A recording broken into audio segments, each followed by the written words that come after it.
Hey folks, Isaac Miller here with yakangler.com and Luke Adams with NRS, North River Supply. They're based out of the Pacific Northwest and we know them very well. We love their dry bags. They also use great PFDs and inflatable kayaks. And that's what we're here to talk about today. So Luke, what do we have here? Well, this is our brand new pike fishing kayak. This is an inflatable PVC boat. What we've done is actually use the dropstick technology basically to create a real rigid floor throughout. We have created a silk bailing boat so that it does have drain holes throughout so that you can actually use this in a river environment if you like. But we also wanted to make something that you can use in the ocean, that you can use in lakes, something that be a little bit more all around. So our legacy material, the drop stitch actually has lots of threads that run throughout the fabric, so that's what makes this a really firm material. Makes it very stable. We wanted to create something that was wide enough and stable enough that you could stand up and gain a good vantage point so that you could do some fishing and do some sight fishing from up high. The main thing with what we did here was added some Scotty patch mounts. So worked with Scotty products to develop these things. They came out with them. Basically, these are glue-on patches that we can glue on here, and we glued a couple onto the back as well. So the idea was to create lots of options as far as rod holders and what you could place. If you wanted to put a triple mount on this thing, you could have 2 rod holders on either side. You could use a GPS and or a fish finder from the center so that you have a lot of options as far as the rigging and what you'd like to put on the boat. The idea was to create something that's inflatable that would be very similar to what you guys use in a radio kayak. Right. This feels like a very thick, strong material. It is, nice and strong. But we also wanted to create something that would work, in the South. We deal with a lot of oyster beds, we deal with a lot of rough environments, so we wanted to create something that was going to be durable and hold up for those as well. That's great. There's a lot of D-rings on here for attachment points if you wanted to use your leash to get your rods secured to the kayak. There's D-rings all over this thing. Bungee cords for storage, and I know inflatable kayaks have a huge carrying capacity. What's the capacity of something? We're thinking, we try to look at capacity in a couple ways. A lot of it really depends on the environment, depends on how you're using it. But we do make boats like this that will easily hold 2 people. So we're looking at probably 400 pounds easy as far as what you can put in this thing. That's great. Generally, we're looking at a boat like this will easily fit 2 people. So we wanted to create something that would have the ability for double, but we wanted to make it big enough so that we could have 1 fisherman because we all like to take a lot of gear. So on that note, we've actually included a couple tackle bags with it, so these easy access bags that you can easily open from the seat. The seat's fully adjustable. So we wanted to give some options as far as storage and gear. That's great. I've got a good comfortable seat back here. Absolutely, yeah. This was actually developed from a seat that we used for our riverboat, the Gig Bug. We kind of took this thing and just narrowed it down a little bit. Very comfortable seat that we've used for years. It's actually great because it can double as a camp chair as well. So if you actually want to take that thing out, you can use it as a camp seat as well around the fire. So it gives you some options. And we got this new gear bed. Yeah, this new tackle bag is something that we really want to develop, basically to kind of come in about that milk crate size. We know a lot of those guys nowadays are using milk crates to store all their gear. I've used one for years as well. We wanted to make something that was durable, that would be about that same size, but would have a few more options. So what we've done is actually taken a ABS plastic and added it to the inside of these things. So you actually have some inserts. So as far as shipping is concerned, you can take them out, fold it flat, you can get it to your customer for an affordable price. But at the same time, it kind of adds a rigid element to the box so it actually stands a little bit more like a milk crate. On the inside, we've actually added a couple of these inserts.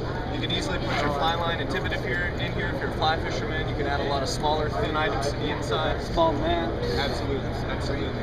Just some thin, flat storage inside of these, and then they're also available to turn. You can actually configure this however you'd like. We did want to make the option so that you can use it as a cooler, as we were discussing earlier as well. If you wanted to make 1 compartment a cooler bay, you can do that, and you can also put your gear on the other side. So added some pockets to the outside, and then on the back we've also added a little sleeve here as well so that you can store your paddle.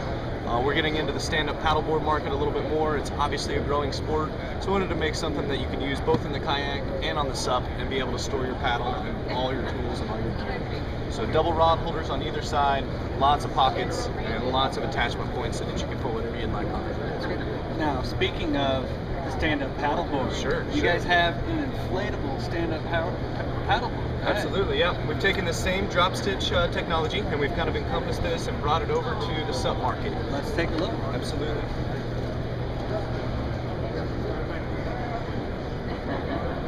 So this last year we came out with what's called the Big Earl. The Big Earl was kind of a whitewater intended stand-up paddleboard. We wanted to make something that you could take downriver. You didn't have to worry about banging it off the rocks. The downfall to having a big, long fiberglass board is that they're big, they're encompassing, they're massive. Where do you store them? We wanted to make something that was inflatable that you could roll up. You could store it in your RV, you could store it in your boat and take it out places. You could store it if you live in an apartment. So we wanted to have something that everybody could use, easily rolls up. Everything fits into a backpack, so you got a nice backpack size here, so you can easily take this. It's portable. You can hike it into lakes if you like. Everything rolls up very compact. And of course, that also has your Scotty mount. Absolutely. Yeah, we wanted to definitely throw a couple rod holders. We did 2 placements on this, just depending on what kind of fishing people are doing. If you wanted to troll from this, you could put that triple mount on the front, throw 2 rods out either side, do some paddling, do some trolling. And we also created a really, really wide beam. So it's a 36-inch beam. So across the width, you've got 36 inches. And instead of tapering the tail, we brought it back so it's real square, real wide on the back. We've seen a lot of people in the flats of Florida and the Gulf Coast that are using these things, throwing coolers on them. It just gives you such a better vantage point. You're a lot higher up. So if you're fishing for reds in the Gulf, this is a great option. You can do a lot of sight fishing. Yeah, great place to put that bag that we were just looking at. Slide your stand-up paddle in there, fight your fish if you need to. Yeah, the key to this is definitely pressure. You know, with any kind of inflatable, as you see him squeezing this thing, it's rock solid. So you definitely need to get it up to a good 12 to 15 psi so that you can ensure that it's not going to wave at all. And it creates at that point a real stable platform. That's great. I see you have 3 skegs back here. Yep, we have removable skegs on the back, and what we've done here is actually created a couple different models. So you have a deep skeg if you wanted to use this in a lake and in a flat water situation, but at the same time we've included the more shallow fins that you can use kind of in a river environment as well. So you do have the option to configure these however you want. They easily slide out just by pulling these pins. So you can take them out, roll this thing up, fits into the backpack, and easily hike it where you need to go. Once you get there, you can easily slide these things in, and you're on the water. Yeah, now, these are great products. Like I said, I know people in the Pacific Northwest especially are very familiar with North River Supply. Absolutely. Very durable rafts, ultimate adventure rafts, and these are built on those platforms. Absolutely, and we've been in that whitewater industry for so long. We're definitely a leader as far as making whitewater rafts for the commercial industry. You know, in your area as well as the South, we do a lot of boat manufacturing for people that are running commercial fleets. We have customers that have hundreds of our boats in their fleet. So basically, we want to do encompass what we've got here, bring in our quality, bring in our knowledge of building boats, and kind of bring it into a different market. Great, great. Luke, thank you Absolutely. for your time. Thank you, Isaac. We appreciate you guys coming by. All right. Nice stuff. Thank you.